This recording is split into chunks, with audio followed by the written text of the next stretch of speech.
7월 들어와서 강남 3구와 용산의 거래량이요 오히려 증가합니다. 야, 강남 힘이 좋아. 전체 거래 중에 15%를 차지하고 있어. 가락동의 거래가 많이 나왔어요. 조금 주의할 부분이 있습니다. 하나는 알고 하나는 못 본 거예요. 과연 제대로 된 거래량인지에 대한 우리가 체크가 필요하다는 말씀. 자, 우선 이제 그 거래량부터 볼 건데요. 어떤 분들은 지금의 시장이 어떤 그 통계 수치가 중요하지 않다고 생각하실 수도 있겠지만 저는 굉장히 중요하다고 생각해요. 지금부터가 더 오히려 뭐 시장이 너무 뜨거워서 여기도 오르고 여기도 오르고 다 올랐네 이런 시장보다 지금처럼 약간 시장이 한 텀 숨을 약간 죽이고 이렇게 차분하게 시장을 바라보는 이런 시점이 오히려 우리가 정확하게 시장의 흐름을 체크하는 데 있어서 이 데이터들을 좀 잘 활용하실 필요가 있고, 아 이럴 것이라 생각했는데 그렇지 않을 수도 있고 정말 그렇게 가고 있는 시장일 수도 있고, 그리고 우리가 통계나 이런 데이터들을 통해서 다음 선택지, 다음 스텝을 또 읽어낼 수도 있다 보니 중요한 부분이라고 생각이 됩니다. 그래서 그런 부분을 여러분들과 계속 이야기를 나눠가도록 할게요. 자, 그러면 먼저 지금 서울의 거래량부터 먼저 좀 살펴보도록 하겠습니다. 서울 거래량은요, 어떻게 볼 수 있냐면 통계 수치만 보면 꽤 괜찮은 편이라고 할 수도 있었어요. 그런데 조금 주의할 부분이 있습니다. 그 얘기를 좀 오늘 드릴 거예요. 지금 이제 보여드리는 통계 보시면 6월까지 지금 거래 확인된 거, 6월까지 거래 신고가 지금 확인된 거는 아직까지 지금 15일 정도가 더 추가로 거래 신고 기간이 남아 있습니다. 그런데 오늘까지 확인된 건 9,773건. 여기에는 지금 공공기관에서 매입한 거는 제가 제외를 시켰습니다. 안 그러면 9,800건이 넘어가요. 9,830건인가 되는데 56건인가가 공공에서 매입을 한 거래건이 있습니다. 그래서 그건 제외시켰을 때 9,773건의 거래가 이제 확인이 되는 부분이고요. 그 다음에 7월에 760건이 거래가 지금 신고가 된 상태입니다. 적은 거래량이 아니에요. 적은 거래량이 아닌데 이 부분을 이렇게 좀 잘 이해를 하고 넘어가실 필요가 있을 것 같습니다. 자, 제가 자주 보여드리는 누적 거래량 데이터인데요. 지금 보시면 지금 빨간색이 7월이에요. 눈에 잘 띄라고 제가 7월을 빨간색으로 칠했습니다. 여기 빨간색, 여기 7월이고, 그리고 여기가 7월이고, 그리고 이제 여기가 노란색으로 여기 쭉 올라와 있는 여기가 3월, 그리고 여기 6월입니다. 6월이 3월보다 지금 거래량이 훨씬 많죠. 앞에 다시 돌아가 볼까요? 지금 6월의 거래량이 9,773건인데 3월은 9,498건으로 거래가 마감이 됐으니 지금부터 추가적으로 거래가 좀 더 찍힌다면 제가 볼 땐 10,000건은 돌파를 할 것으로 계속 말씀드렸지만 예상은 되고요. 이제 뭐 만 몇천 건 이렇게 볼 수도 있겠지만 그게 거래 취소된 건들도 있고 이렇다 보니까 10,000건에서 11,000건 정도가 되지 않을까, 전 좀 보수적으로 그 정도로 예상하고 있습니다. 근데 이때 굉장히 이 상황은 되게 다른 상황이죠. 3월보다 6월은 모든 게 토어제로 강남 3구 용산이 묶여버린, 이때는 일부 지역만 묶여 있었던 상황이었기 때문에 굉장히 다 일부 지역이 아니라 그 3월 한 거의 마지막 주 정도만 묶여 있었던 상황이기 때문에 굉장히 다른 거래량이라고 보시면 되겠어요. 그래서 굉장한 많은 거래량을 지금 6월에 찍어 주었는데 7월 들어와서 지금 거래량이 한 760건이 되니 상당히 많은 거래라고 인식할 수도 있어요. 많은 거래입니다. 적은 거래가 아닙니다. 그렇긴 한데 지금 보면 오늘 15일 날 데이터 확인한 결과를 보면 지금 5월의 거래량에도 조금 못 미치는 수준에 와 있다라는 거를 확인할 수가 있습니다. 물론 이거는 이제 그 누적으로 쌓여가는, 그러니까 오늘이 화요일이니까 여기서 더 쌓여가는 게 어느 정도 되느냐에 따라 달라질 수 있긴 한데요.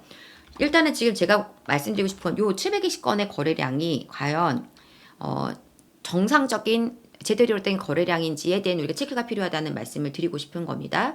6월과 3월은 여기 있으니 일단 이만큼의 거래량 나올 수 없는 건 당연한 것이고, 지금 5월에도 거래량이 꽤 됐었죠. 그러니까 7,000건 정도 수준에 가까이 접근할 수 있으면 엄청난 거래량입니다. 그렇게 이해하시는 분들이 있을 수 있어요. 한 7,000건 나오겠다.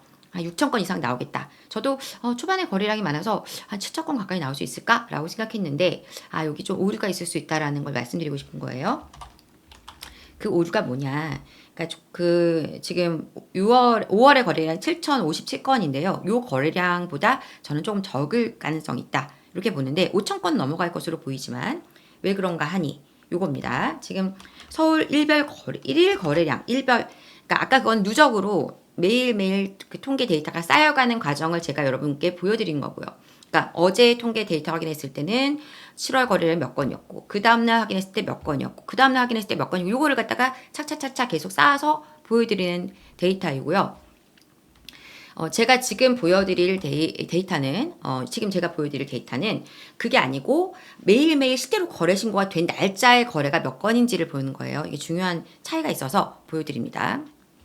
자, 지금 보시면 서울 일별 거래량과 경기 그리고 인천의 일별 거래량을 보시는데요. 모양은 좀 비슷해요. 7월 1일부터 14일까지, 그러니까 오늘은 신고된 거래가 바로 올라올 수 없으니 14일까지 거래 신고된 게 올라왔는데, 모양은 비슷한데 보이지만 좀 차이가 있을 겁니다.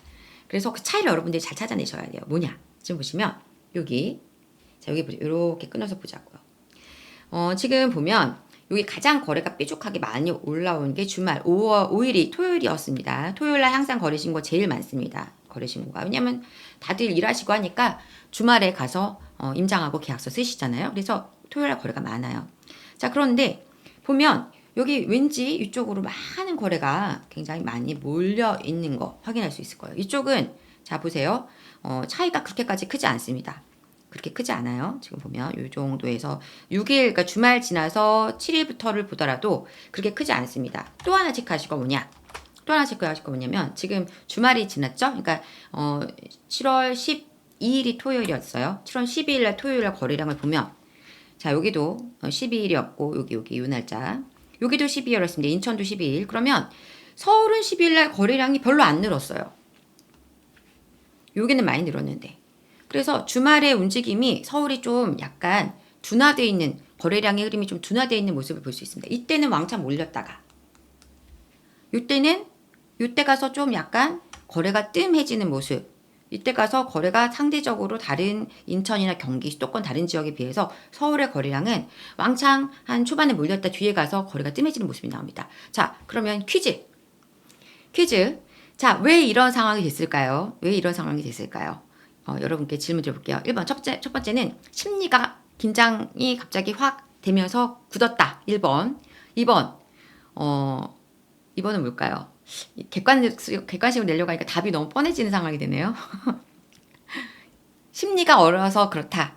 이거는 그럴 수도 있어요. 근데 실제 답은 딴 데 있습니다. 그래서 그 답을 여러분들이 한번 맞춰주세요. 왜 초반에 거래가 많이 몰렸나?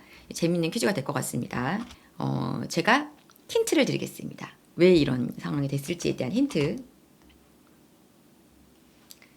강남이라고 힌트를 드릴게요. 강남 3구라고 힌트를 드릴까요? 강남 3구. 자, 지금 이 차트에서 보여드릴 수 있는 핵심은 우리 김태훈님께서 딱 맞춰주셨는데 바로 이 토어제입니다. 토어제 거래가 이때 확인이 되는 거예요. 자, 이게 뭐냐면 지금 여기 보시는 것처럼 이 기간에 토어제 거래가 된 거예요. 근데 왜 토어제 거래가 왜 됐냐면요. 지금 이번에 정부가 규제책을 내면서 6월 27일까지 이제 거래된 것까지만 인정해주겠다, 대출에 대한 규제를 적용시켜주겠다라고 했죠. 그런데 거기에 나중에 이제 이 토어제 이슈가 나오다 보니까 추가적으로 얘기한 게 뭐냐? 그래, 토어제 신청 접수까지 들어간 것은 이번에 계약을 한 건으로 인정해줄게였던 거예요. 그래서 토어제 접수가 들어갔다는 것은 이제 진작에 이제 나 거래를 하기 위해서 여기 매수하려고 하는데 허가해 주십시오라고 신청서를 낸 거죠. 그것들은 허가가 득해지면서 계약을 이제 한 2주 뒤에 계약을 쓰게 되는 거죠. 그래서 그 계약건들이 여기 다 많이 몰려 있는 것입니다. 그래서 지금 보면 요 데이터를 한번 보여드릴게요. 요겁니다. 자, 토어제 아파트 거래 비중을 보면은요, 재밌는 현상이 나와요. 지금 7월 들어와서 강남 3구와 용산의 거래량이요 15.9%, 16%로 오히려 증가합니다. 뭐야? 왜 증가했지? 강남을 타깃으로 한다고 했는데 왜 강남 거래가 늘었을까? 네, 이거에 대해서 우리가 이제 이해를 하셔야 되는 거죠. 그래서 지금 물론 앞으로도 강남 거래가 있을 수 있어요. 만약에 그런 상황이 계속 체크된다. 예를 들어서 이제 7월 15일이면 2주가 되니까요. 뭐 예를 들어 7월 2일, 3일에 이제 거래 신고를 하고 아니 토지 거래 허가 이제 신청 접수를 허가 받기 위한 접수를 넣었다면은 7월 한 20일 경에는 거래들이 나오겠죠. 그 거래가 만약에 강남 3구에서 많이 나온다. 강남 3구 용산에 많이 나온다 그러면 이건 또 다른 이야기가 됩니다. 그래서 우리가 그런 것들을 잘 추적하실 필요가 있는 거예요. 왜 이때 지금 시점에서는 이게 많이 몰려 있느냐? 토어제를 먼저 사전에 신청한 건들, 계약건들이 지금 계약이 진행이 됐구나. 이분들은 되게 좋죠. 어쨌든 지금 그 기존의 대출의 조건으로 집을 매수하실 수 있다 보니까 그래서 강남 3구와 용산의 지금 거래건이 많이 늘어났고요. 특히 강남 그리고 송파의 거래건이 많습니다. 그래서 지금 예를 들어 이제 그 가장 많은 거래 지역 중에 하나가 송파의 가락동이에요. 가락동의 거래가 많이 나왔어요. 그래서 그런 건 제가 뒤에서 나중에 또 시간이 되면 보여드릴 수 있을 텐데 그래서 지금 원래는 토어지 기간이었던 4, 5, 6월을 보시면 11%를 못 넘어갔습니다. 11%대를 못 넘어갔어요. 원래 그전에는 30%, 20 몇 %씩 무조건 기록을 했었다가 토어제가 딱 떨어지고 나서부터는 강남 3구 용산 거래량이 거의 15%내 안쪽으로 12%내 안쪽으로 들어왔었고 6월과 4월 같은 경우에는 10%대 수준에서 머물러 있었단 말이죠. 근데 이게 16% 수준으로 올라왔다. 거래가 전체적으로 조금 차분해진 상황 속에서 강남 3구 용산의 거래는 이미 그전 거래가 뒤늦게 신고가 됐다. 이렇게 이해하시면 될 것 같습니다. 이래야 우리가 오해를 안 해요.